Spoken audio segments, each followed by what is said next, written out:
मेरे प्यारे छात्रों, आप सभी का स्वागत है। जितने भी छात्रों का एग्ज़ाम 1 मार्च को गणित का पेपर है, यहाँ पे आप सभी को कक्षा 10 के संपूर्ण फार्मूला बताने वाले हैं। ये इसका पार्ट 2 है। पार्ट 1 में आप सभी को देखिए, जो इसका पार्ट 1 अभी अपलोड कर चुके हैं, जिसमें आप सभी को वास्तविक संख्या के सभी फार्मूला, बहुपद के सभी फार्मूला, दो चर वाले रैखिक समीकरण, द्विघात समीकरण, समांतर श्रेणी, त्रिभुज और निर्देशांक ज्यामिति के जितने भी इम्पोर्टेंट फार्मूला है जिससे आपके बोर्ड के एग्जाम में सवाल आते हैं, उन सभी फार्मूला को रिवीजन करा चुके हैं। अभी तक इस सभी चैप्टर के फार्मूला अभी तक नहीं देखे हैं तो इस वीडियो के डिस्क्रिप्शन बॉक्स में उसका लिंक दे रहे हैं, जाके उस फार्मूला को देख सकते हैं। ठीक है, तो यहाँ पे आप सभी को पार्ट 2 में जो शेष चैप्टर आपका बचा है, जैसे त्रिकोणमिति हो गया, त्रिकोणमिति के अलावा आपका ऊंचाई दूरी हो गया, क्षेत्र और क्षेत्रमिति हो गया, सांख्यिकी हो गया, प्रायिकता हो गया, इन सभी फार्मूले को आपको बताने वाले हैं। तो चलिए वीडियो स्टार्ट करते हैं। और मेरे द्वारा ये जो मेहनत किया जा रहा है आपके लिए, मेहनत आपको पसंद आ रहा है तो कमेंट बॉक्स में अपनी राय दे सकते हैं। ठीक है, अब यहाँ पे देखिए, आप सभी को त्रिकोणमिति के सभी फार्मूला बताएंगे, फिर इसके बाद ऊंचाई दूरी क्रमशः आपको इसी तरह चैप्टर वाइज कराते रहेंगे सभी। देखिए, त्रिकोणमिति के जो फार्मूला पढ़ना है तो कैसे आप इसे याद रखेंगे। त्रिकोणमिति में देखिए, आपको पता है कि त्रिकोणमिति का जो प्रयोग होता है किस त्रिभुज में किया जाता है, इसका प्रयोग होता है समकोण त्रिभुज में। किसका? तो समकोण त्रिभुज याद रखिएगा। देखिए, समकोण त्रिभुज कैसे बनेगा, ये बनता है, ये हो जाएगा आपका, यहाँ से एक समकोण त्रिभुज बना लीजिएगा। इसका नाम अपने मन से दे दीजिएगा ABC दे दीजिएगा।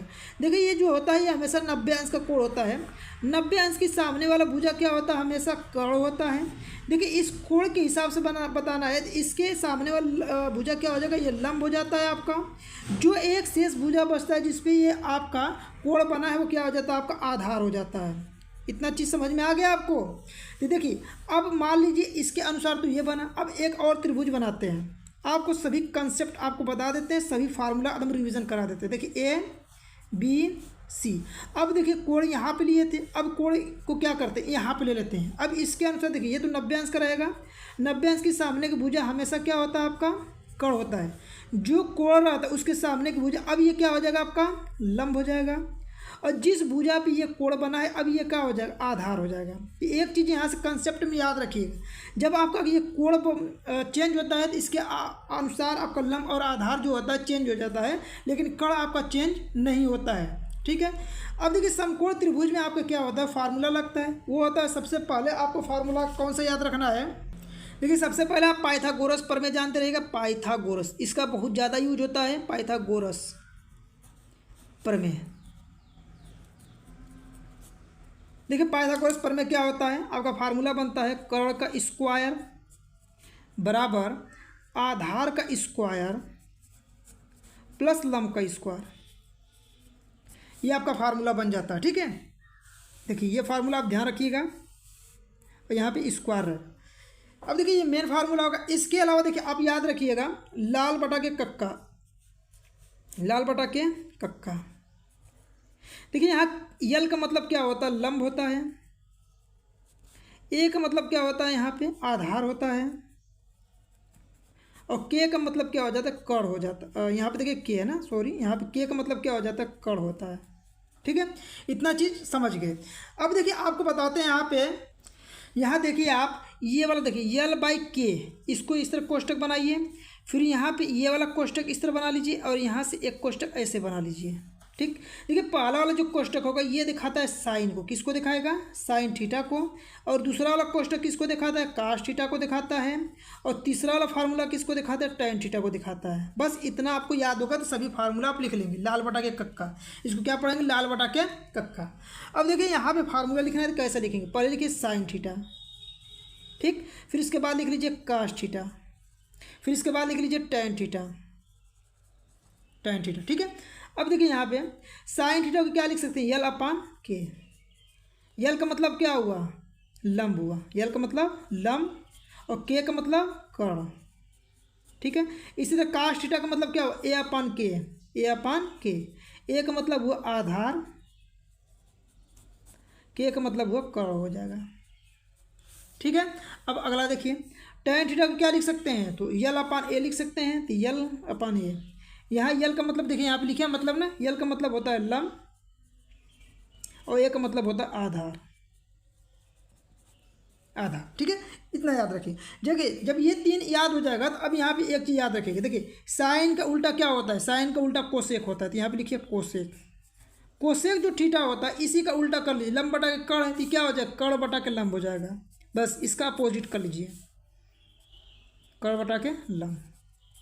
देखिए यहाँ लंब बटा कर्ण लिखा था, कर्ण बटा के लंब कर लेंगे। कास का क्या होता है उल्टा, सेक होता है, सेक थीटा, इसका उल्टा कर लीजिए, कर्ण ऊपर चला जाएगा और आधार कहाँ पे आ जाएगा, नीचे आ जाएगा। इसी तरह tan का उल्टा क्या होता है, काट होता है, तो काट थीटा बराबर क्या हो जाएगा, यहाँ पे आधार, यहाँ पे क्या लंब बटा के आधार है तो यहाँ पे आधार ऊपर चला जाएगा और लंब नीचे आ जाएगा। ये हो जाता है फार्मूला।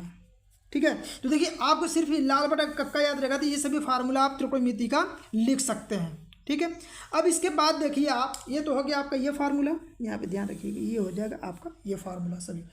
अब देखिए अब इसके अलावा आपको क्या याद रखना है कि देखिए साइन थीटा लिखिए, फिर इसके बाद कास थीटा लिखिए, फिर इसके बाद tan थीटा लिख लीजिए। देखिए फार्मूला सब बताएंगे आपको, बस देखते रहिए। यदि आप पहले कुछ भी पढ़े हैं तो आपको फार्मूला रिवीजन करके जरूर जाना चाहिए। साइन थीटा का उल्टा क्या होता है, 1 कोसेक होता है। साइन थीटा का उल्टा क्या बताएं, 1 कोसेक थीटा। कास का उल्टा क्या बताएं, 1 सेक थीटा। और tan का उल्टा 1 काट थीटा। ये कर सकते हैं।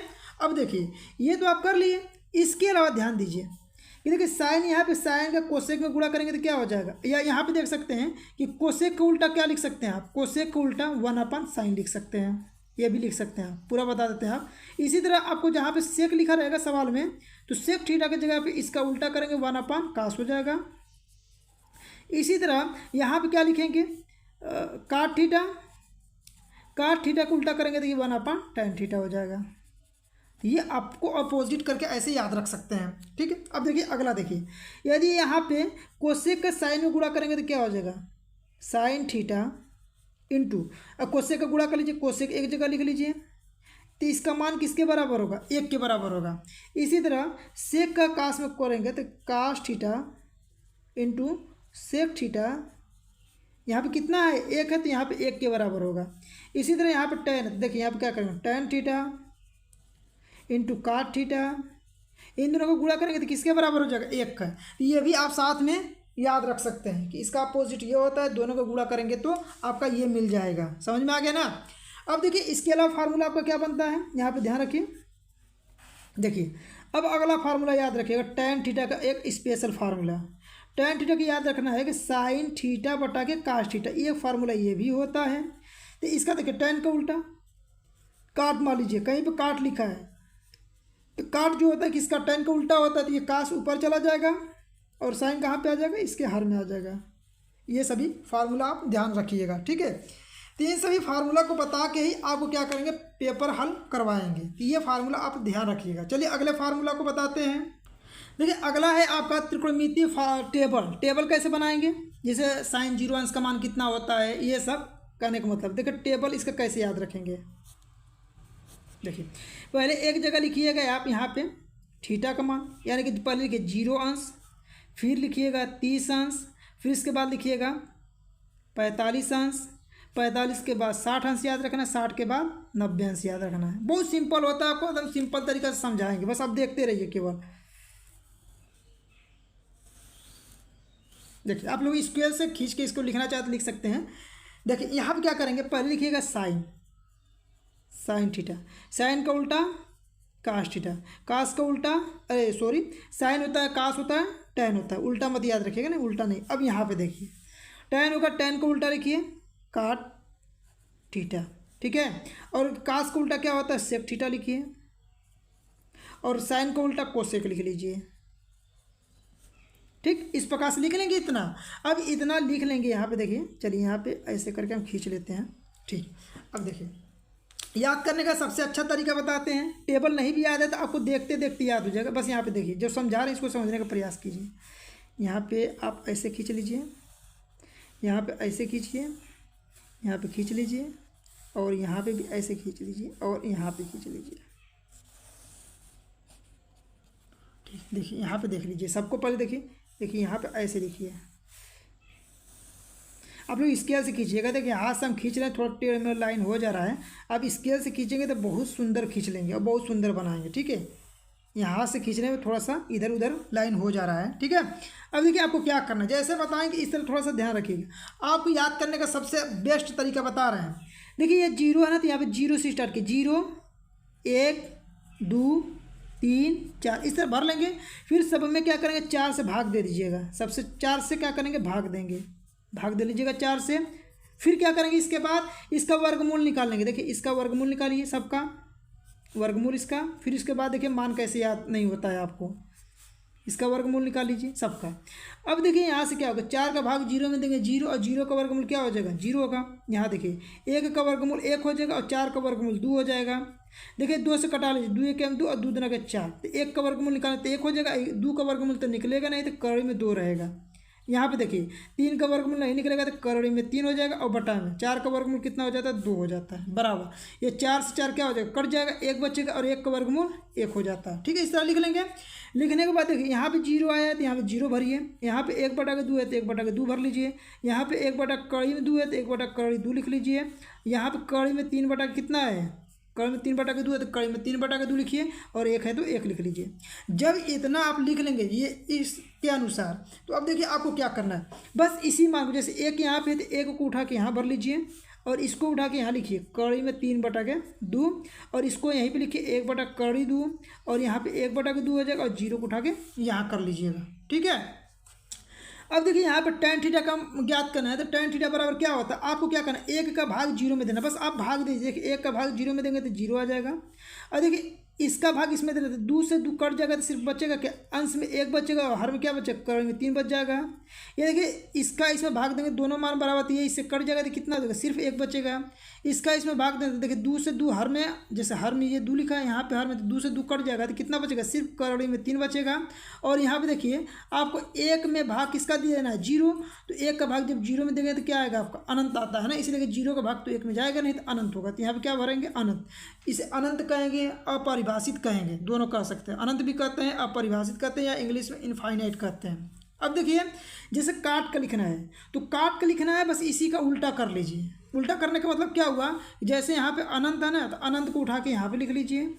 कड़ी में 3 यहाँ पे, तो कड़ी में 3 यहाँ पे लिखिए। 1 यहाँ पर रखे, इसको उठा के इस वाले खाना में भर लीजिए, 1/3, और 0 है तो 0 के यहाँ भर लीजिए। देखिए ये अनंत है, हो गया। जिसे सेक लिखना है, तो काश का उल्टा क्या होता है, सेक होता है ना। अब उल्टा लिख लीजिए। अब उल्टा का मतलब क्या होता है कि 1 का उल्टा करेंगे तो क्या हो जाएगा, 1, कड़ी में 3/2 है तो इसका उल्टा करेंगे तो 2 ऊपर चला जाएगा, और कड़ी 3 नीचे आ जाएगा। 1/2 है तो कड़ी 2 को ऊपर भेज दीजिए, कड़ी 2 हो जाएगा। 1/2 है तो 2 हो जाएगा। और 0 का उल्टा क्या होगा, देखिए 0 लिखा है, इसका उल्टा करना रहेगा तो क्या लिख सकते हैं, 0/1, उल्टा करेंगे तो 1/0 हो जाएगा। और 0 का भाग तो जाएगा नहीं, तो ये क्या हो जाएगा, अनंत हो जाएगा। देखिए कोसेक लिखना है, तो कोसेक को क्या करना है, यहाँ पे बस भर लीजिए। देखिए अनंत है तो यहाँ पे अनंत कर लीजिए, 2 है तो 2 कर लीजिए, कड़ी में 3 है तो कड़ी में 3 कर लीजिए, 2/3 है तो 2/3 कर लीजिए, 1 है तो यहाँ पे 1 कर लीजिए। ये आपका टेबल इस प्रकार से बन जाएगा। जैसे बताएं इस तरह आप लिखेंगे ना, तो आपको टेबल लिखते लिखते याद हो जाएगा। चलिए और सभी फार्मूला को बताते हैं। देखिए अब 2-3 फार्मूला और आपका मेन बचा है। एक फार्मूला ये देखिए, साइन स्क्वायर थीटा बराबर, प्लस रह गए अपना, sine square theta plus cos square theta बराबर क्या होता है, आपका 1 होता है। मेन फार्मूला ये होता है। अब इस फार्मूला से देखिए कई फार्मूला आप बना सकते हैं। जैसे यहाँ पे साइन स्क्वायर को ज्ञात करना, तो कास को पच्छांदा कर लीजिए, तो साइन स्क्वायर थीटा बराबर 1, ये उठ के इधर आएगा तो माइनस क्या हो जाएगा, कास स्क्वायर थीटा हो जाएगा। एक फार्मूला ये बन जाएगा आपका।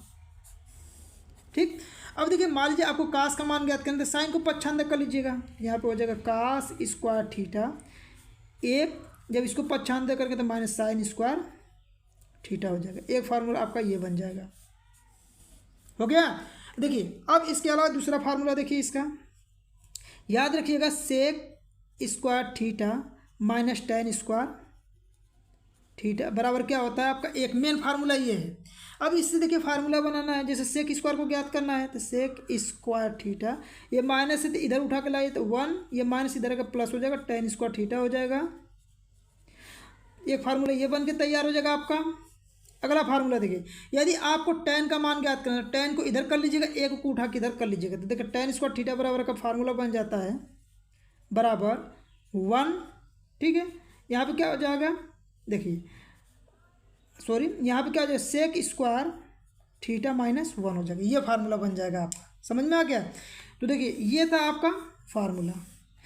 अब देखिए अगला फार्मूला देखिए आप, तीसरा नंबर का, तीसरा मेन कौन सा फार्मूला आपका है, ये है कोसेक स्क्वायर थीटा माइनस काट स्क्वायर थीटा बराबर 1। ठीक है, कोसेक का ज्ञात करना है तो क्या करेंगे, यहाँ आप लिखेंगे कोसेक,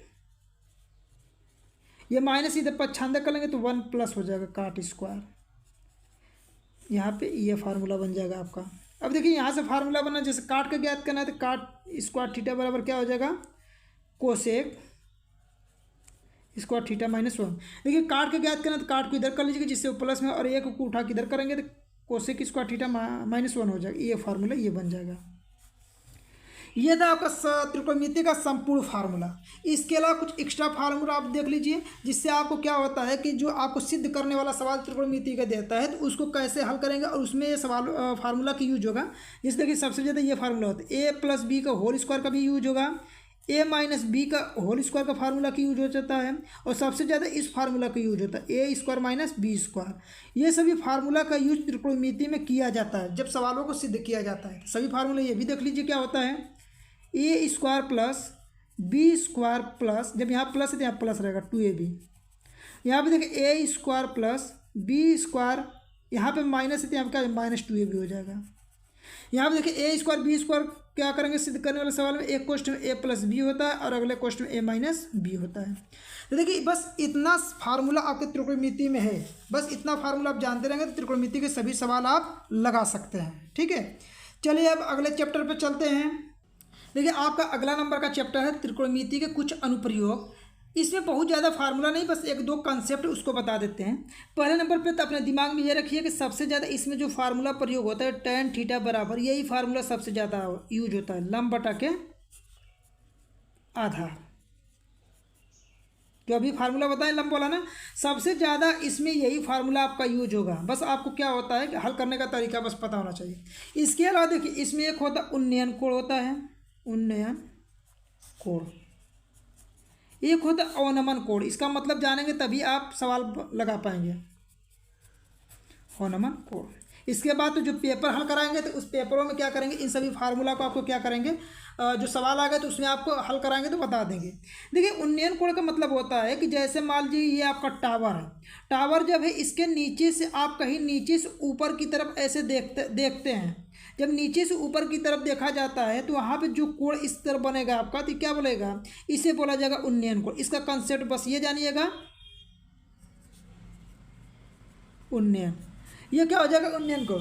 उन्नयन कोण का मतलब होता है नीचे से ऊपर शिखर को यदि आप देख रहे हैं, इस डायरेक्शन में देख रहे हैं नीचे से ऊपर की तरफ, तो ये क्या हो जाएगा उन्नयन कोण होता है।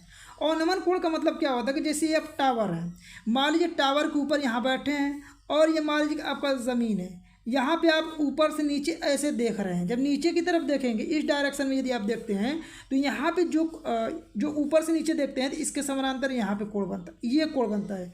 जो ये कोण बनता है यही कोण क्या कहलाता है, आपका अवनमन कोण कहलाता है, अवनमन। ठीक है, तो जब ऊपर से नीचे की तरफ देखा जाता है तो अवनमन कोण, और जब नीचे से ऊपर की तरफ देखा जाता है तो उन्नयन कोण। और जो इस सवाल त्रिकोणमिति के कुछ अनुप्रयोग होता है, इसमें सबसे ज़्यादा जो फार्मूला यूज होता है वो tan थीटा बराबर होता है लंब बटा आधार वाला ही यूज होता है। समझ में आ गया ना। तो इस पर आपको सवाल, जब आपको पेपर ये देख सकते हैं कि जब ये पेपर हल कराएंगे ना, और इसके पहले भी बहुत सारे पेपर हल करा चुके हैं, तो उसमें क्या है कि इस प्रकार जो सवाल आया है इसको आपको बहुत डिटेल में समझा के लगा है। आप उन पेपरों को चाहे तो जाके देख सकते हैं। त्रिकोणमिति के कुछ अनुप्रयोग में बस इतनी चीज़ों को आपको क्या करना है, ध्यान रखना है। ठीक है, चलिए अगले चैप्टर पर चलते हैं। देखिए आपका वृत्त, जो 10वां नंबर का चैप्टर है वृत्त है। देखिए वृत्त का मतलब इसमें कुछ चीज़ें बता देते हैं। देखिए जैसे ये वृत्त है आपका, तो वृत्त में ये क्या हो जाएगा, केंद्र हो जाएगा। ठीक है, तो केंद्र ये होता है, और केंद्र से पर इसको बोला जाता है परिधि। परिधि पर कहीं भी इस पॉइंट को ऐसे मिलाएंगे तो इसे देखिए क्या बोला जाता है, त्रिज्या बोला जाता है। ठीक है, देखिए आपको जो इसमें समझना है मेन पॉइंट ये है, देखिए ये होता है आपका वृत्त। वृत्त से क्या होता है कि जैसे कोई भी एक रेखा ऐसा गुजर रहा है जो वृत्त को छूते हुए गुजर रहा है तो उसे क्या बोलते हैं, स्पर्श रेखा। जैसे यहाँ से देखिए जा रहा है, एक बिंदु पे क्या करें, यहाँ पे छूते हुए जा रहा है तो इसे बोलेंगे स्पर्श रेखा। तो यहाँ पे रखिए कि एक वृत्त से कितनी स्पर्श रेखाएं खींची जा सकती है, तो अनंत खींची जा सकती है, अनंत। इस चीज़ को रखिएगा याद, आपसे पेपर में बहुविकल्प भी पूछता है कि एक वृत्त से कितनी स्पर्श रेखाएं खींची जा सकती है, तो अनंत स्पर्श रेखाएं खींची जा सकती हैं। दूसरा पॉइंट देखिए, ये पहला पॉइंट पे ध्यान रखिएगा। दूसरा पॉइंट आपको क्या याद रखना है कि जैसे एक वृत्त है, इस वृत्त से कितनी समांतर, यहाँ पे देखिए पहले शब्द देख लीजिए, समांतर। एक वृत्त से कितनी समांतर स्पर्श रेखा खींची जा सकती है, स्पर्श रेखा, ये पूछेगा। तो कैसे बताएंगे, जैसे देखिए मान लीजिए ये क्या है, आपका एक स्पर्श रेखा है, इसी के समानांतर यदि आपको खींचना है तो दूसरा ये खींचेंगे। तो एक स्पर्श रेखा के समांतर दूसरी स्पर्श रेखा केवल और केवल खींचा जा सकता है 2। इसके अलावा आप अलग से स्पर्श रेखाएं नहीं खींच सकते हैं। देखिए फिर से यहाँ ध्यान रखिएगा, एक वृत्त से कितनी स्पर्श रेखाएं खींची जा सकती है, अनंत। और एक वृत्त से समांतर स्पर्श कितनी रेखाएं खींची जा सकती है, 2 स्पर्श रेखाएं खींची जा सकती है। चौथा पॉइंट भी इसमें ध्यान रखिएगा। देखिए जैसे ये आपका वृत्त है, ये एक स्पर्श रेखा खींचा जा रहा है, ये केंद्र है। यदि स्पर्श रेखा जो ये स्पर्श बिंदु है ए और ये केंद्र है, और केंद्र को स्पर्श बिंदु से यदि आप यहाँ पे मिला देते हैं तो यहाँ पे हमेशा कितने अंश का कोण बनता है, 90 अंश का कोण बनता है, ये याद रखिएगा। ठीक है, पांचवा पॉइंट याद रखिए। देखिए पांचवा पॉइंट में क्या है, देखें जैसे एक वृत्त है ये, ठीक, बाहर कोई एक बिंदु है, बाहर से कोई एक बिंदु, जैसे ये केंद्र हो गया और इसकी मान लीजिए त्रिज्या हो जाएगा। यहाँ पे स्पर्श 2 रेखा, एक बाह्य बिंदु से 2 स्पर्श रेखाएं ऐसे खींची जा रही है। देखिए यहाँ पे स्पर्श करता हुआ रहेगा। यदि कोई बाह्य बिंदु P से 2 स्पर्श रेखाएं खींची जा रही है तो ये स्पर्श रेखा की लंबाई इस स्पर्श रेखा की लंबाई के बराबर होगा। जैसे OAB है तो यहाँ पे स्पर्श रेखा AP की लंबाई जो होता है BP के बराबर होता है। BP के क्या होता है, बराबर होता है। ये स्पर्श रेखा की लंबाई बराबर होता है। ये चीज़ आप जानते रहिएगा। ठीक है, ये पॉइंट आपको जरूर इतना आना चाहिए। तो इसके अलावा देखिए, अब इसके अलावा क्या इसमें याद रखना है, देखिए यहाँ पे और यहाँ पे हमेशा कितने अंश का कोण बनेगा, 90 अंश का ही बनेगा। क्यों बनेगा, यहाँ पे देखिए जो स्पर्श रेखा जा रहा है इसको केंद्र से इसको मिला देते हैं तो हमेशा ये 90 अंश का कोण बनता है, ये परमेय होता है। अब देखिए जब ये 90 हुआ, ये 90 हुआ तो इसका और इसका योग कितना होता है, इस कोण का और इस दोनों कोणों का योग कितना होता है, तो 180 अंश के बराबर होता है। देखिए कोण P प्लस कोण AOB बराबर कितना होता है, 180 अंश होता है। वृत्त में सिर्फ इतने चीज़ों को आप जरूर याद रखिएगा और आप ये इसको सिद्ध जरूर कर लीजिएगा सवालों में कि बाह्य बिंदु से खींची गई स्पर्श रेखाएं क्या होती है, समानांतर होती है। इसको जरूर याद रखिएगा, समांतर कर है बराबर होती है। ठीक है, इस पॉइंट को जरूर आप ध्यान रखिएगा। अब चलिए अगले चैप्टर पे चलते हैं। देखिए आपका अगला चैप्टर है, इसके फार्मूला को देखते हैं। वृत्तों से संबंधित क्षेत्रफल है। देखिए अभी वृत्त के बारे में बताएं, उससे वहाँ से सिद्ध करने वाला सवाल आपसे पूछता है। ठीक है, और यहाँ से देखिए वृत्तों से संबंधित क्षेत्रफल से संबंधित आपसे सवाल पूछता है। जैसे ये वृत्त है, ये इसको वृत्त है तो इसको क्या बोलेंगे, परिधि, और इसका ये केंद्र है और इसको मिलाएंगे तो ये क्या हो जाएगा, त्रिज्या, और त्रिज्या को R से दिखाएंगे। तो देखिए वृत्त का क्षेत्रफल का फार्मूला क्या होता है, वृत्त का क्षेत्रफल जो होता है πr² होता है, वृत्त का क्षेत्रफल। और वृत्त की परिधि का फार्मूला क्या होता है, वृत्त की परिधि, इसका फार्मूला होता है 2πr होता है। इसके अलावा व्यास क्या होता है, व्यास जो होता है 2 गुणे त्रिज्या होता है। ठीक है, इतना फार्मूला, बेसिक फार्मूला आप जानते रहिएगा। अब इसके अलावा देखिए आपसे क्या पूछेगा, जैसे ये आपका क्या है, वृत्त है और इसका क्या है, ये केंद्र है। तो यहाँ पे याद रखिएगा कि यहाँ से जब इसको मिलाएंगे तो त्रिज्या हो जाएगा और यहाँ से इसको मिलाएंगे तो ये भी त्रिज्या हो जाएगा। तो त्रिज्या से घिरी हुई ये वाला आकृति जो होता है इसे बोला जाता है त्रिज्यखंड। इसको क्या बोला जाएगा, त्रिज्यखंड। तो देखिए ये छोटा सा भाग है तो इसे बोलेंगे लघु त्रिज्यखंड। क्या बोलेंगे, लघु त्रिज्यखंड, लघु त्रिज्यखंड। और ये बड़े वाले भाग को क्या बोलेंगे, दीर्घ त्रिज्यखंड, दीर्घ त्रिज्यखंड। चलिए दीर्घ, ये लघु त्रिज्यखंड हो जाएगा और ये वाला भाग क्या हो जाएगा, दीर्घ त्रिज्यखंड हो जाएगा। आपसे त्रिज्यखंड से संबंधित फार्मूला पूछता है, क्या पूछेगा, पहले यही पूछता है कि त्रिज्यखंड का, लघु त्रिज्यखंड का क्षेत्रफल देखिए क्या होगा फार्मूला में, लघु त्रिज्यखंड लघु त्रिज्यखंड का क्षेत्रफल। फार्मूला होता है, देखिए ये हो जाएगा थीटा। थीटा का मतलब जो यहाँ पे कोण बनता है ना ये, तो इसका मतलब थीटा, ये कोण, तो थीटा बटा के 360। अब 360 क्यों लिया जा रहा है कि मतलब इसको एक चक्कर लगाने में कितने डिग्री का कोण बनेगा, 360 गुणे। अब यहाँ पूरे वृत्त का क्षेत्रफल क्या होगा, देखिए पूरे वृत्त का क्षेत्रफल पाई आर स्क्वायर, तो यहाँ पे पाई आर स्क्वायर का गुणा कर लेंगे, ये हो जाएगा लघु त्रिज्यखंड का क्षेत्रफल हो जाएगा। ठीक है, समझ में आ गया। अब मान लीजिए आपको दीर्घ त्रिज्यखंड का क्षेत्रफल ज्ञात करना है, तो दीर्घ त्रिज्यखंड का क्षेत्रफल, देखिए आप क्या करेंगे, पूरे वृत्त का क्षेत्रफल निकालेंगे, तो पूरे वृत्त का क्षेत्रफल पाई आर स्क्वायर है, इसमें से क्या करेंगे, लघु त्रिज्यखंड का क्षेत्रफल घटा देंगे, यानी इसको आपको क्या करना रहेगा, घटाना रहेगा। तो लघु त्रिज्यखंड का क्षेत्रफल क्या करेंगे, घटा देंगे। तो लघु त्रिज्यखंड का क्षेत्रफल यहाँ से घटा देंगे, तो दीर्घ त्रिज्यखंड का क्षेत्रफल आपको पता चल जाएगा। देखिए ये फार्मूला याद रखिएगा, ये फार्मूला याद रखिएगा, इस पर बहुत ज़्यादा आपसे सवाल पूछा जाता है। समझ में आ गया ना। अब देखिए इसके अलावा आपको फार्मूला क्या याद रखना है, देखिए ये वृत्त है, यहाँ पे इसका केंद्र है, मान लीजिए यहाँ से जीवा खींच लिए, ये क्या हो जाएगा आपका जीवा। जब ये जीवा खींचेंगे तो जो ये वाला भाग आपको नजर आ रहा है ना, ये क्या हो जाएगा, लघु वृत्तखंड होगा। क्या होगा, इसे लघु वृत्तखंड बोलेंगे, लघु वृत्तखंड बोलेंगे, लघु वृत्तखंड। और ये बड़े वाले भाग को क्या बोलेंगे, दीर्घ वृत्तखंड बोलेंगे, दीर्घ वृत्तखंड। ठीक है, समझ में आ गया। तो छोटे वाले भाग को लघु और बड़े वाले भाग को दीर्घ वृत्तखंड बोलते हैं। अब देखिए जब इसमें आपसे सवाल पूछता है तो इस तरह आपको चित्र देके पूछता है, ऐसे चित्र बनाया रहेगा और यहाँ पर थीटा का मान दे देगा, तो कहेगा कि लघु वृत्तखंड का क्षेत्रफल निकालिए। तो देखिए कैसे निकालेंगे आप, फार्मूला देखिए, लघु वृत्तखंड का क्षेत्रफल बराबर, फार्मूला आपका होता है, देखिए अब इसको निकालना है इस भाग को, तो पहले त्रिज्यखंड का क्षेत्रफल निकालना पड़ेगा। जैसे यहाँ पे त्रिज्यखंड का निकाला है, तो इस त्रिज्यखंड का क्षेत्रफल क्या होगा, देखिए यहाँ पे लिखे हैं थीटा बटा के 360 गुणे पाई आर स्क्वायर। अब इसमें से क्या करेंगे कि जो त्रिभुज यहाँ पे बन रहा है, इस त्रिभुज का क्षेत्रफल घटाएंगे। तो इस त्रिभुज का क्षेत्रफल क्या होता है, तो त्रिभुज का क्षेत्रफल होता है 1/2 आर स्क्वायर साइन थीटा होता है। बस ये फार्मूला लगा देंगे तो लघु वृत्तखंड का क्षेत्रफल निकल जाएगा। देखिए क्या किए हैं, आपको सीधा सीधा इसमें याद रखना है कि त्रिज्यखंड का क्षेत्रफल निकालेंगे, त्रिज्यखंड के क्षेत्रफल में से त्रिभुज का क्षेत्रफल यदि घटा देंगे तो लघु वृत्तखंड का क्षेत्रफल आपका निकल जाएगा। और इसी तरह आपको दीर्घ का निकालना है, दीर्घ वृत्तखंड का क्षेत्रफल, खंड का क्षेत्रफल।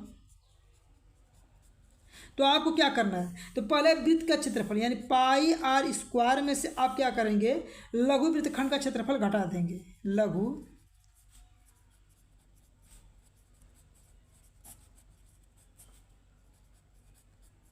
ठीक है। यदि लघु वृत्तखंड यानी कि इस फार्मूला को रख के घटा देंगे तो आपको दीर्घ वृत्तखंड का क्षेत्रफल भी यहाँ पे निकल जाएगा। ठीक है, तो इस चीज़ को थोड़ा सा याद रखिएगा। देखिए इसके साथ में आपको कुछ एक्स्ट्रा फार्मूला बता देते हैं जो आपको याद होना चाहिए। यदि सवाल में आपको क्या पता हो, चाप की लंबाई, चाप की लंबाई यदि सवाल में दिया हो, चाप की लंबाई का मतलब यल दिया हो, और यहाँ पे आपको त्रिज्या सवाल में दिया हो, त्रिज्या आर पता हो, ठीक है, और कहेगा त्रिज्यखंड का क्षेत्रफल ज्ञात कीजिए। तो देखिए इसका फार्मूला क्या होता है, त्रिज्यखंड का क्षेत्रफल जब आप कहेगा फार्मूला लगाने के लिए, तो आपको कुछ नहीं करना, 1/2 यल गुणे बस आर कर देना, 1/2 यल गुणे आर कर देंगे तो आपको त्रिज्यखंड का क्षेत्रफल पता चल जाएगा। लेकिन आपको कंडीशन क्या है कि चाप की लंबाई सवाल में पता होना चाहिए, त्रिज्या पता होना चाहिए। इसके अलावा देखिए आपको क्या ध्यान रखना है, इसके अलावा आप पता रखिएगा, देखिए कोण बराबर होता है आपका फार्मूला, कोण बराबर चाप बटा के त्रिज्या होता है। ये भी फार्मूला आप याद रखिएगा, चाप बटा के त्रिज्या। ठीक है, तो ये कुछ फार्मूला आपका रहता है, इसको आप जानते रहिएगा। इसके अलावा एक एक्स्ट्रा फार्मूला देख लीजिए, त्रिज्यखंड का, त्रिज्यखंड का परिमाप पूछे, परिमाप, परिमाप इसका फार्मूला पूछे तो देखिए ये हो जाएगा थीटा बटा के 360, ठीक है, गुणे 2 पाई आर, और यहाँ पे क्या करें +2 आर जोड़ लेंगे। इसके अलावा एक चीज़ और देखिएगा, त्रिज्यखंड खंड का परिधि पूछे, यदि कोण दिया हो और परिधि पूछे ना, तो आपको क्या करना, थीटा बटा के 360 गुणे सिर्फ 2πr। तो थोड़ा यहाँ पे ध्यान रखिएगा। देखिए आपसे पूछा क्या जा रहा है, परिमाप पूछेगा तो थीटा बटा के 360 गुणे 2πr में 2r जोड़ लेंगे। लेकिन जब परिधि सवाल में पूछेगा तो थीटा बटा के 360 गुणे 2πr ही निकालेंगे। तो ये था संपूर्ण फार्मूला आपका। तो वृत्तों से संबंधित जो संपूर्ण फार्मूला था ये आपका संपूर्ण फार्मूला था। चलिए अब अगले चैप्टर पर चलते हैं। देखिए आपका अगला है पृष्ठीय क्षेत्रफल और आयतन। देखिए इसका फार्मूला आप सभी को बताते हैं जिससे आपका सवाल पूछता है। सीधे आपका पहला फार्मूला 3D डायमेंशन ही पढ़ना है इसमें आपको, जिसमें आपका पहला है फार्मूला घनाभ का। पहले आप घनाभ का फार्मूला याद रखिएगा। देखिए घनाभ क्या होता है, इस प्रकार से होता है,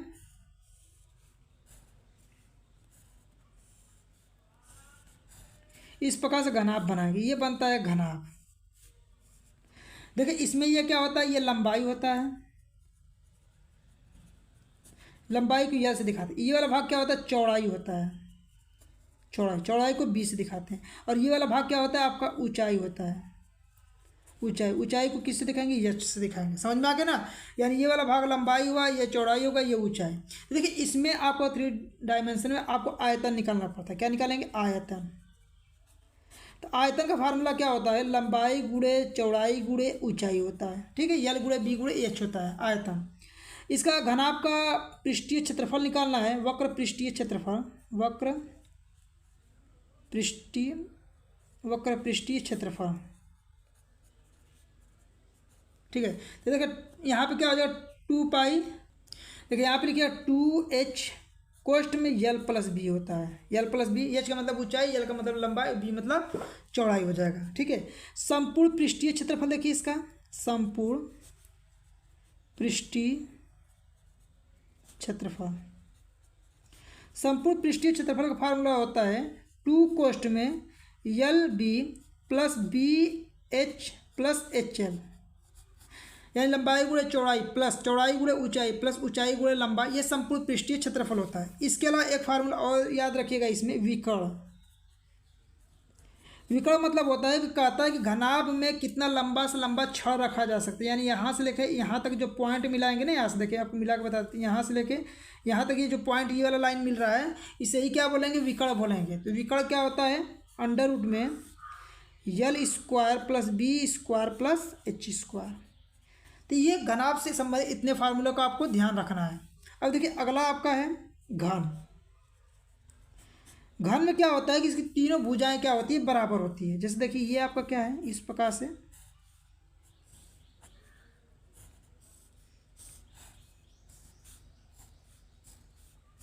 ये हो जाएगा क्या हो जाएगा, घन। घन में क्या होता है कि इसकी लंबाई चौड़ाई और ऊंचाई सभी बराबर होता है। तो इसमें देखिए ये लंबाई हुआ, ये चौड़ाई हुआ, ये ऊंचाई, ये सभी तीनों भुजाओं का मान लेते ए है यानी बराबर है। तो इसका आयतन क्या हो जाएगा, तो भुजा पे क्या हो जाएगा, भुजा पे 3 घात होता है। क्या होता है, भुजा पे 3 घात। ठीक है, आयतन का क्या हो जाएगा, भुजा पे 3 घात हो जाएगा। इसके अलावा घन का आयतन होगा, घन का वक्र पृष्ठीय क्षेत्रफल। देखिए वक्र पृष्ठीय क्षेत्रफल जो फार्मूला बनता है 4 गुणे भुजा का स्क्वायर होता है, यह फार्मूला होता है।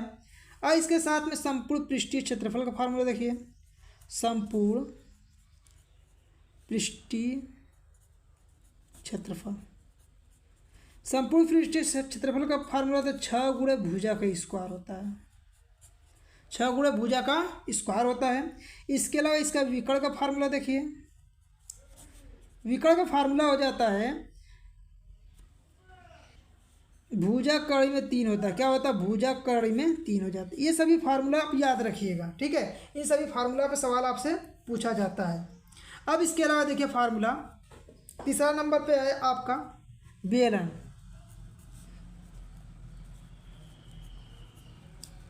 बेलन देखिए क्या है इसका फार्मूला बनेगा, देखिए ये इस प्रकार से होता है आपका बेलन, ये होता है बेलन। ये क्या होता है, इसकी त्रिज्या होता है, ये इसकी ऊंचाई होता है। ठीक है, बस इतना चीज़ आप जानते रहिएगा। तो ये क्या हो जाएगा, इससे मिला देंगे, ऊंचाई हो जाएगा। तो इसमें देखिए आपसे आयतन पूछता है, पहला नंबर पे क्या आता है इसका आयतन। आयतन का फार्मूला इसका होता है बेलन का पाई r स्क्वायर h होता है। अगला फार्मूला इसका बनता है वक्र पृष्ठीय क्षेत्रफल, वक्र पृष्ठीय क्षेत्रफल 2πr(h) होता है। अगला फार्मूला है संपूर्ण पृष्ठीय क्षेत्रफल, संपूर्ण पृष्ठीय क्षेत्रफल। संपूर्ण पृष्ठीय क्षेत्रफल जो होता है 2πr कोष्ठ में h+r होता है, ये फार्मूला होता है। ठीक है, तो बेलन में 3 फार्मूला आपको याद रखना है। आयतन πr²h, वक्र पृष्ठीय क्षेत्रफल 2πr(h), संपूर्ण पृष्ठीय क्षेत्रफल 2πr कोष्ठ में h+r होता है। समझ में आ गया। अब चलिए अगले फार्मूला पे चलते हैं। इसके बाद आपको शंकु का बताते हैं। देखिए, आपको शंकु का फार्मूला लिखना कैसे लिखेंगे, पहले शंकु बनाइए आप। देखिए, इस प्रकार से शंकु बनता है। ये हो जाएगा आपका शंकु। ये होता है इसकी आर, ये होता है इसका ऊंचाई, ये होता है इसका तिर्यक ऊंचाई। ये क्या बोलेंगे, तिर्यक ऊंचाई। यानी कि देखिए इसको लिखेंगे, चलिए यहाँ पे लिख देते हैं। तिर्यक ऊंचाई बराबर फार्मूला होता है तिर्यक ऊंचाई यल बराबर अंडर रूट में r² + h², मतलब त्रिज्या का स्क्वायर प्लस ऊंचाई का स्क्वायर हो जाएगा यहाँ। ठीक है, अब इसके बाद देखिए यहाँ पे आयतन। देखिए इसका आयतन होता है शंकु का कि 1/3πr² होता है। फिर इसके बाद देखिए वक्र पृष्ठीय क्षेत्रफल, वक्र पृष्ठीय क्षेत्रफल इसका हो जाता है फार्मूला πrl होता है। समझ में आ गया। फिर इसके बाद देखिए संपूर्ण पृष्ठीय क्षेत्रफल, इसका संपूर्ण पृष्ठीय क्षेत्रफल बराबर πr कोष्ठ में l+r, ये होता है इसका फार्मूला। तो ये चीज़ याद रखिए, बस शंकु के बारे में इतने फार्मूला आपको याद होना चाहिए। तिर्यक ऊंचाई यल कोष्ठ में r² + h², 1/3πr²h πrl। संपूर्ण पृष्ठीय क्षेत्रफल होता है πr कोष्ठ में l+r होता है। समझ में आ गया। अब चलिए अगले फार्मूला पे, 5वां गोला पे। गोला देखिए, ये गोला जैसे वृत्त होता है इसी प्रकार से गोला होता है। ये मतलब एक जैसे गेंदा होता है ना, वो होता है गोला है आपका। देखिए ये क्या होता है आपका, ये मिलाएंगे तो ये क्या हो जाएगा, त्रिज्या हो जाएगा। जब त्रिज्या है तो इसमें भी 2-3 चीज़ निकाल लीजिए। एक आयतन निकालिए पहले। आयतन का फार्मूला होता है 4/3 πr/3 होता है। इसमें ऊंचाई होता नहीं है। वक्र पृष्ठीय क्षेत्रफल निकालिए, वक्र पृष्ठीय क्षेत्रफल। इसमें वक्र पृष्ठीय क्षेत्रफल में क्या हो जाएगा, 4πr² होता है। बस इसमें 2 ही याद रखना है, गोला में आयतन याद रखना है, वक्र पृष्ठीय क्षेत्रफल याद रखना है। अब इसके अलावा देखिए अर्धगोला पे चले आइए। अर्धगोला,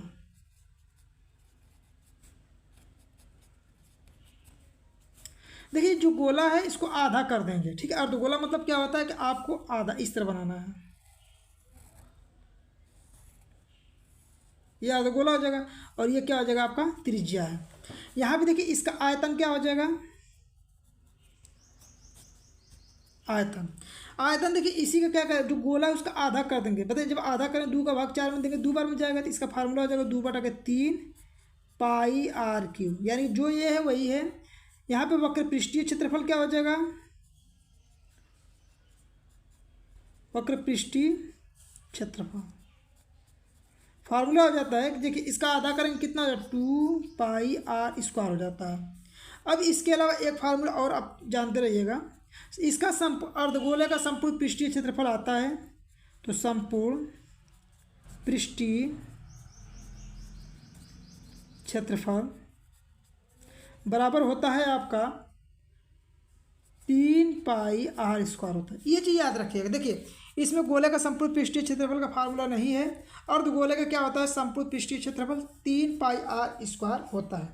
तो इतना आपका क्या होता है कि फार्मूला होता है, वैसे तो होता बहुत ज़्यादा, लेकिन आपके जो सिलेबस के अनुसार है बस इतना ही फार्मूला आपको याद रखना है पृष्ठीय क्षेत्रफल और आयतन में। ठीक है, अब देखिए ये तो था फार्मूला, लेकिन आप जो सवाल कैसे पूछते हैं, आप जो सवाल अलग अलग नहीं पूछते, आप जो सवाल देखिए ऐसे पूछता है, कहेगा सवाल में कि एक अर्धगोला है, इस प्रकार से एक अर्धगोला है और इस पर एक शंकु बना है इस तरह।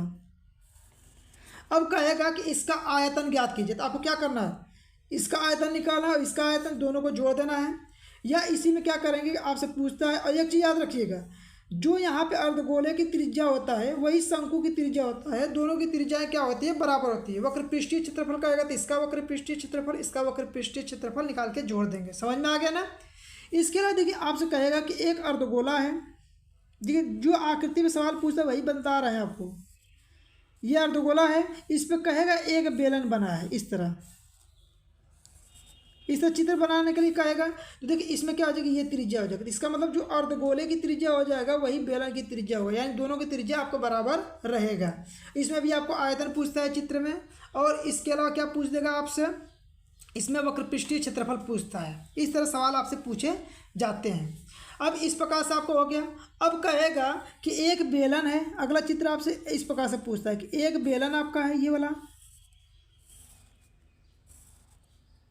ये बेलन हो जाएगा। कहेगा इसके ऊपर एक शंकु बना है, इस प्रकार से। देखिए आप पढ़े होंगे तो जानते होंगे इस सबको।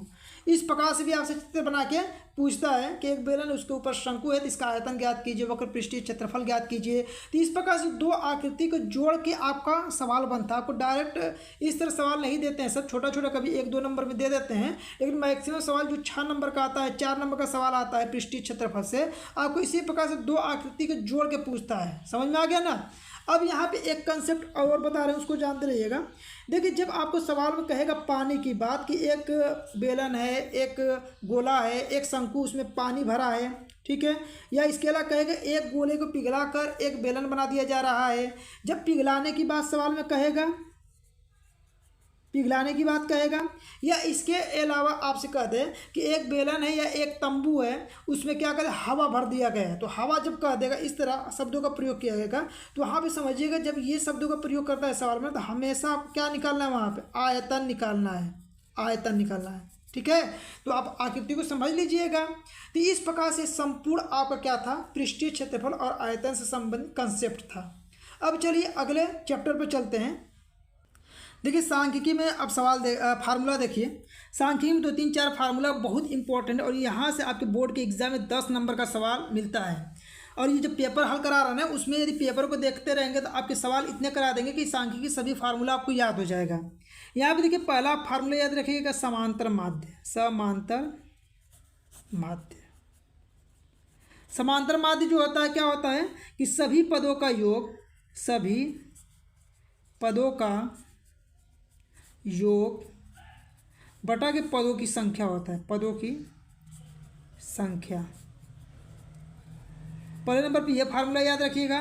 दूसरे नंबर पे आप याद रखिएगा समांतर माध्य का, समांतर माध्य का फार्मूला होता है आपका सिग्मा एफ एक्स बटा के सिग्मा एफ होता है। एक फार्मूला ये याद रखिएगा, ठीक है। समांतर माध्य में ये 2 फार्मूला केवल याद रखिए, इससे ज़्यादा मत याद रखने का प्रयास कीजिए। देखिए अगला आपका है माध्यिका। देखिए माध्यिका में आपका फार्मूला क्या याद रखना है, माध्यिका में याद रखिएगा कि L1 + L2 - L1 अपान स्मॉल f कोष्ठ में n/2 माइनस कैपिटल में f याद रखिएगा। देखिए L1 का मतलब होता है निम्न सीमा, L2 का मतलब होता है उच्च सीमा, n का मतलब है पदों की संख्या, स्मॉल f का मतलब होता है बारंबारता। जो वहाँ पे आपका स्मॉल f रहेगा उसमें जो संचयी निकलता है आपका, उससे पहले वाला जो मान रहता है संचयी बारंबारता में, वहाँ पे ये कैपिटल F का मान रहता है। ये सवाल जब आपको लगाया जाएगा तो वहाँ पे ये कंसेप्ट आपको सही से समझ में आएगा। समझ में आ गया। अब देखिए अगला, देखिए यहाँ पे कंसेप्ट आपको माध्यिका से बता देते हैं, बहुविकल्पी प्रश्न बहुत ज़्यादा पूछता है। देखिए कंसेप्ट सीख लीजिए क्या होता है। जैसे आप दे देगा एक सीरीज, 4 दे दिया, 5 दे दिया, 7 दे दिया, 9 दे दिया, ठीक है। यहाँ पे 5 के, हाँ चलिए यहाँ पे 10 कर लेते हैं ना, 10 दे दिया और 17 दे दिया, इस तरह। और कहेगा इसका माध्यिका ज्ञात कीजिए। क्या ज्ञात कीजिए, माध्यिका। देखिए इसका माध्यिका ज्ञात करना रहेगा तो पहले इसमें पदों की संख्या ज्ञात कीजिए, 1 2 3 4 5। और ये भी ध्यान रखिएगा कि बढ़ते क्रम में रहना चाहिए, 1 2 3 4 5 6। यदि आप पदों की संख्या सम आ जाए, गिनने के बाद कितनी आ रहा है, 6 आ रहा है, तो 6 क्या है आपका सम है। तो आपको क्या करना है कि बीच में 2 पद लेना है। देखिए ये 2 पद ले लेंगे, इसके अलावा इन दोनों पदों को आप छोड़ देंगे, इधर छोड़ देंगे, इधर छोड़ देंगे। इस तरह के सवाल आपको बहुविकल्पी में पूछता है केवल। तो 7 और 9 को जोड़ लीजिएगा, 7 + 9 को जोड़िएगा, जोड़ने के बाद 2 का भाग दीजिएगा, 9 × 10 = 16 बटा के 2 भाग देंगे 8 आ जाएगा। ये क्या हो जाएगा, इसका माध्यिका हो जाएगा जब इस तरह सीरीज देके आपको पूछेगा तो। देखिए अगला कंसेप्ट आप जानिएगा कि जैसे यही दे 4 दे दे, 5 दे दे, 7, 9, सिर्फ 10 दे दे। अब देखिए आप पदों की संख्या ज्ञात कीजिए। देखिए 1, 2, 3, 4, 5, यानी यहाँ पे अब क्या है, संख्या विषम आ रहा है। संख्या कितने आ रहे हैं, विषम, जो कि 5 आ रहा है। 1, 2, 3, 4, 5 गिनने के बाद अब देखिए जब विषम संख्या आएगा तो आपको आधा इधर छोड़ देना है, आधा इधर छोड़ देना है, और जो बीच में ये पद आएगा ना, यही इसका क्या हो जाएगा, माध्यिका हो जाएगा। तीसरा, जब भी आपसे बहुविकल्पी पूछे तो आप इसका आंसर इसी प्रकार से दीजिएगा। फिर इसके अलावा तो आपको फार्मूला बता रहे हैं, सभी फार्मूला पे आप कंसेप्ट को सीख लीजिएगा। अब देखिए आपके सामने अगला नंबर का फार्मूला आता है, वो होता है आपका क्या, बहुलक। बहुलक का जो फार्मूला होता है ये होता है स्मॉल l प्लस यहाँ पे होता है f1 - f0 अपान 2f1 - f0 - f2 कोष्टक बंद। यहाँ पे हो जाएगा आपका h, ठीक है। h जो होता है वर्ग अंतराल, क्या होता है, वर्ग अंतराल होता है ना, कि यहाँ कितने कितने का अंतर है, बारंबारता जब देता है। और ये सब आपको ये l का मतलब निम्न सीमा लेना पड़ता है। तो ये बहुलक का ये फार्मूला आपका था।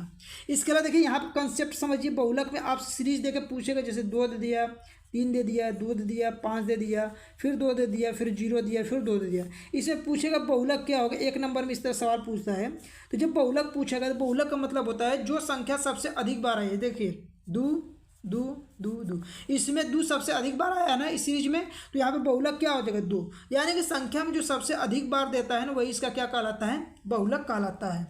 अब यहाँ पे देखिए आप, यहाँ पे बहुलक हो गया और ये हो गया। इसके अलावा एक फार्मूला सबसे ज़्यादा इंपॉर्टेंट है, ये ध्यान रखिएगा, बहुलक माध्यिका में संबंध। देखिए बहुलक बराबर फार्मूला होता है आपका 3 × माध्यिका -2 × ये माइनस है, 2 × माध्य। इस फार्मूला को जरूर अपने दिमाग पे रखिएगा, इससे सवाल आपके बहुविकल्पी प्रश्न बहुत पूछा गया है। ये बहुविकल्पी प्रश्न पूछा गया, इस पर समझ में आ गया ना। तो इतने चीज़ों को आप जरूर याद रखिएगा, ये सभी फार्मूला आपके सांख्यिकी के थे। अब देखिए आपके सामने एक चैप्टर और बचा है। देखिए आपका अगला फार्मूला है प्रायिकता, मतलब चैप्टर, इसमें बस एक ही फार्मूला याद रखना है। देखिए बता देते हैं प्रायिकता में, देखिए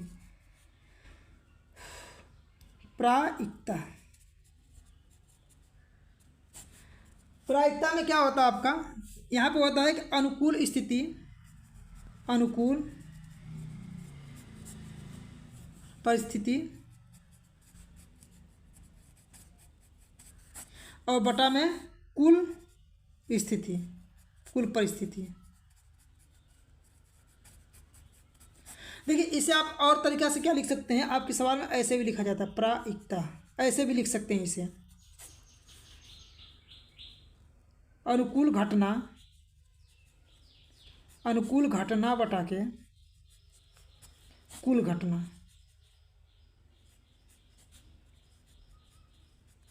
ठीक है, इस तरह भी लिखा जा सकता है।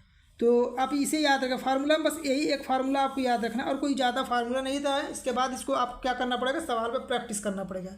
इसके अलावा एक कंसेप्ट याद रखिएगा, प्रायिकता का मान सदैव हमेशा जो होता है 1 से छोटा होता है या 1 के बराबर होता है, 1 से बड़ा कभी नहीं होता है। प्रायिकता का मान क्या होगा, 1 से छोटा होगा या 1 के बराबर आपका हो सकता है, लेकिन 1 से कभी बड़ा नहीं हो सकता है। जैसे प्रायिकता का मान कभी भी 1.2, 3, 4 या 1.5 ऐसे कभी प्रायिकता नहीं होगा। हमेशा जो मान रहेगा ना, 1 से जो छोटा वाला मान रहता है वही प्रायिकता होता है। यह बहुविकल्पी में ऑप्शन में पूछा गया है कि इसमें से निम्नलिखित में से कौन सी प्रायिकता संभव नहीं है। तो जो 1 से बड़ा मान आएगा ना, वो समझ लीजिएगा कि वो प्रायिकता संभव नहीं है। तो इस पर कुछ जब आपको पेपर ये कराएंगे ना, इसमें आप सभी को ये क्या करेंगे, जो सवाल आपका प्रायिकता संबंधित जो फार्मूला बताएं, सभी फार्मूला संबंधित जो आएगा आपका, यहाँ पे क्या हो जाएगा, आपका रिवीजन हो जाएगा और सभी फार्मूला आपको याद हो जाएगा। तो देखिए इसके बाद आपको क्या कराने वाले हैं, इस पेपर का संपूर्ण हल आप सभी को कराएंगे। तो वीडियो आपको पसंद आए तो वीडियो को लाइक करें, चैनल पर नए तो चैनल को सब्सक्राइब कर लें और अपने दोस्तों के पास अधिक से अधिक वीडियो को शेयर करें।